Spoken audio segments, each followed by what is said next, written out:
Hello, hello. It has been a while since my last market update. As you can see, I've been recovering from a fractured wrist.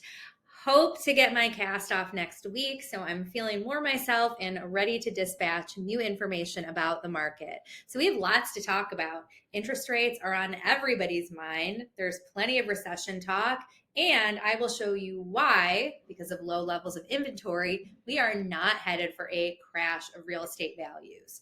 So let's start up right away with mortgage rates and how they are affecting purchasing. As you can see from this slide, I've brought this up many times in previous market updates with added updates for the most recent rates.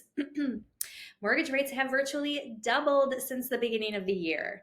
And while they have tapered off a little bit in the last few weeks from the mid sevens to the high sixes as of mid November, the market is reacting strongly.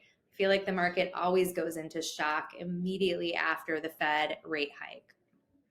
So the Fed is meeting again in December, and many analysts believe, based on the statements made at the Fed's November meeting, that any future hikes will be very small. Analysts believe, due to some of the language that the Fed submitted after its last meeting, that it has acknowledged that it has done all it can to curb inflation, and further significant rate hikes are not the answer.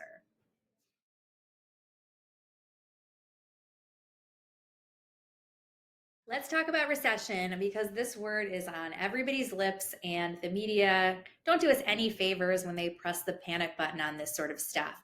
But economists are predicting that we enter a recession in the next 12 months, although nobody is sure exactly what that will look like. But if we look at past data, we can parse out some history.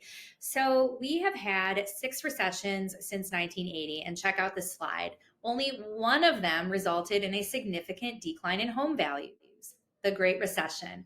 It was horrible. We all felt pain, if we remember it. I'm talking to you younger viewers, but that was the exception. And it was caused by the mortgage industry. Banks were giving mortgages to anyone with a pulse, which caused a huge amount of foreclosures, which caused a sharp increase in inventory, those real estate owned properties.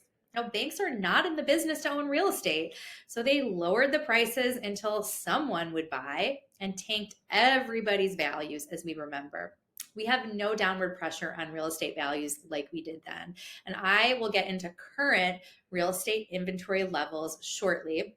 But I did want to point out the other 5 recessions since 1980 either resulted in an increase of real estate values or a very minor decrease. So that is the norm, and the 2008 recession is the exception. So another outcome of recession is reduced interest rates. Now take a look at this slide, the history of interest rates that the Fed has used to combat recessions in the past. In order to stimulate the economy, the Fed has one main lever to pull, and that is making money cheaper to borrow. The reason the real estate industry has always led the country out of a recession is because of this fact. So although recessions are not favorable to the economy, they are to interest rates.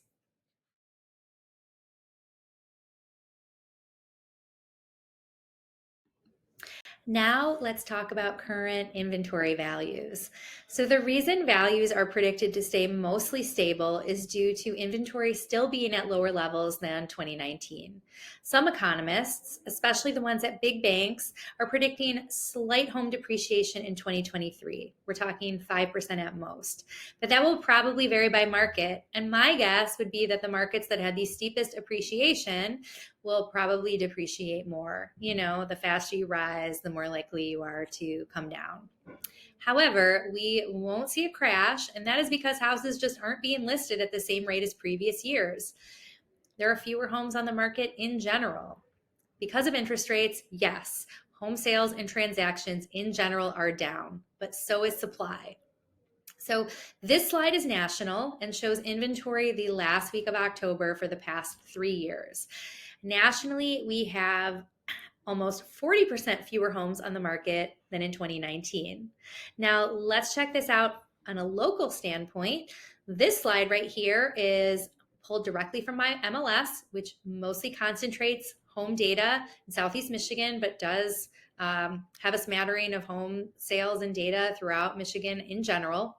So, excuse me, October 2021 and 22, the amount of homes on the market were between 20 and 23,000. Now, compare that to October 2019, there were 38,000 homes on the market. So that is about a 50% depreciation, maybe higher. So that's just to give you an indication that we actually have fewer homes available than the national average. Now, we have talked about month supply before. And just to remind you, that means if we took a snapshot of every house that's on the market currently and no new houses came on the market when we took that snapshot, how many months would it take to sell all the houses within that snapshot? Currently, we are very low, an average of 2 months total for MLS data. And if you compare that to the same time of year in 2019, there were 3.5 months of inventory. So again, significantly reduced amount of data, amount of houses to sell. So thanks so much for watching. I hope you enjoyed this real estate market update. If you have any questions for me or you want to talk more about the market, you know how to reach me. Thanks for watching.